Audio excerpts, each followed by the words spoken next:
Kubera movie మీద director and ప్రొడ్యూసర్స్కి వివాదాలు జరుగుతాయి, అంటే మన వార్నింగ్ లాగెళ్ళిందట ఏంటది?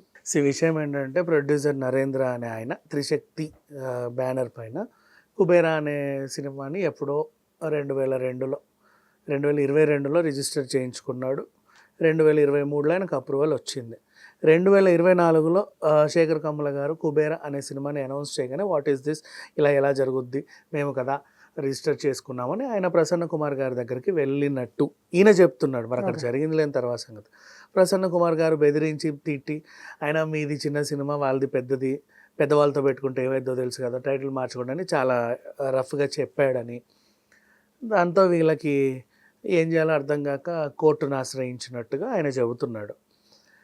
ఇకపోతే ఆ సినిమా టైటిల్ని శేఖర్ కమ్ముల కుబేరా లేదా ధనుష్ కుబేరా, ఇది మహేష్ కలేజా లాగా, అప్పుడు కలేజాకి కూడా అలాగే అయింది, రిలీజ్ చేస్తున్నారు. ఇది ఎంతవరకు న్యాయమని వాళ్ళు ప్రెస్ మీట్కి ఎక్కారు. సరే, ప్రెస్ మీట్ పెట్టిన అతనికి మీకు ఏం కావాలి అని అడిగితే, మాకు మా చిత్రానికి కుబేరా అనేది చాలా యాప్ట్ అండి, ఆయన ఇది 5 భాషల్లోనూ రీసెర్చ్ చేయించుకున్నాడంట. ఇట్స్ ఓకే, ఈ సినిమాకి నాకు యాప్ట్ అవుతుంది, ప్లీజ్ దయచేసి వాళ్ళని ఇంకేదన్నా పెట్టుకోమనండి, మాకు ఇది ఎందుకు యాప్ట్ అవుతుంది అని మాకు అనిపిస్తుంది కుబేరా, లేదా పర్మిషన్ ఇవ్వండి మేము పెట్టుకుంటాం వాళ్ళు పెట్టుకొని ఇవ్వండి, ఎవరిది ఎలా ఉంటే తర్వాత సంగతి అన్నట్టుగా మాట్లాడినా బాగుంది. అడుగుతున్నట్టుగా ఇప్పుడు ఆయన ఏమంటున్నాడు అంటే అందులో షేర్ ఇవ్వండి అంట. ఇక్కడ కదా తప్పు, నువ్వు డబ్బుల కక్కుర్తి పడి మీ ప్రెస్ మీట్ పెట్టామని అర్థమైపోయింది.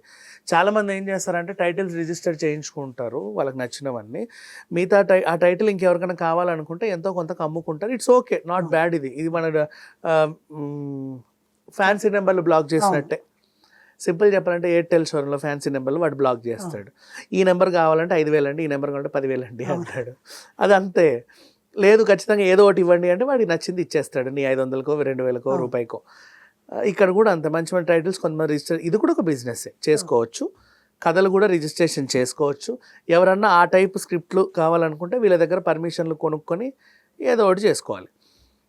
అట్లా వీళ్ళు అడిగితే అవతల వాళ్ళు ఏం చేస్తారంటే కొన్నిసార్లు ఇప్పుడు నువ్వు సినిమా తీస్తున్నావు, నేను అడిగాను అనుకో, నాకు 5,000కో 10,000కో ఇచ్చేసారే పోన్లేండి బతకండి అని, లేదంటే ఇవ్వండి సార్ నేను ఇవ్వను అంటాం. అంతే.